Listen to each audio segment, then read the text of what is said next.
Corn exports stay strong, soybeans drop. We'll talk about them in just a moment. First off, welcome back to Your World in Agriculture for April 24th, 2025.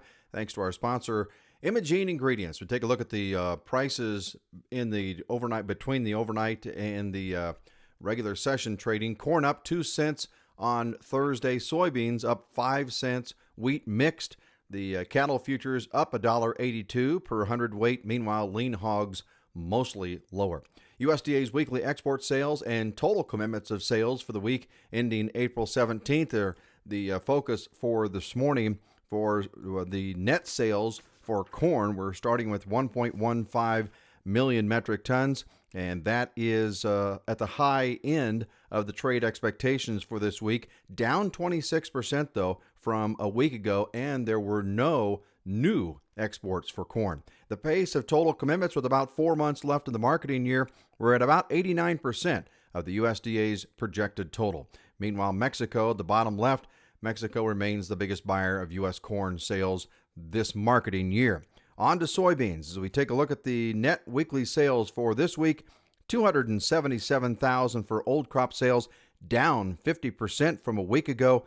The new crop sales had a reduction of 100 metric tons, and this total was at the low end of what the trade had expected for this week.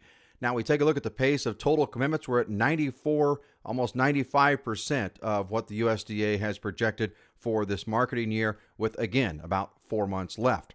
China remains the big buyer of U.S. soybeans this marketing year. On to soybean oil. The weekly net sales for old crop anyway, about 12,400. That's up 21% from a week ago, at the mid-range of what the trade had expected. The pace of total commitments at the top right, around 93%. USDA changed their projection for the marketing year because we had already reached it, so they upped it, and now we're at 93% of total commitments of the USDA's projection for the marketing year. India remains, bottom left chart, India remains the top buyer of U.S. soy oil. For soybean meal, we take a look at the net weekly sales for this week, up 17% from a week ago, at the low end of the trade expectations. Top right, the pace of total commitments of soybean meal, now 76% of USDA's projection for the marketing year. Meanwhile, the bottom left chart showing the Philippines and Mexico remain the two top buyers of U.S. soybean meal.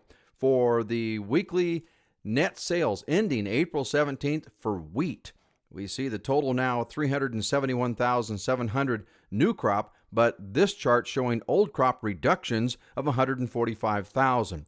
Again, this for the new crop anyway, that's not on this chart, those new crop sales actually beat the trade expectations, and that was what was expected for old crop. The pace of total commitments right now, 95% of the what the projection is for the USDA at this point. Bottom left chart showing Mexico remaining the largest buyer of U.S.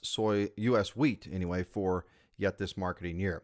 Meanwhile, the EIA agency released its weekly ethanol production report on Wednesday.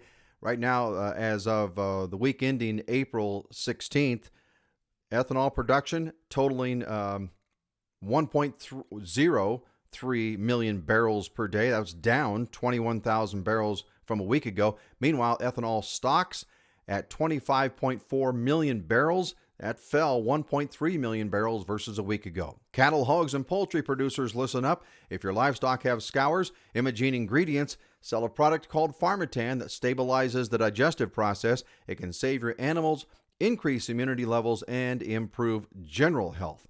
Decrease your scour cases today on your farm by contacting Imogene Ingredients at 515-745-1639.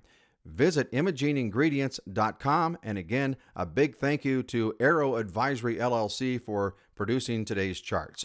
Be sure to subscribe and like Your World in Agriculture for more farm content. I'm Mike McGinnis.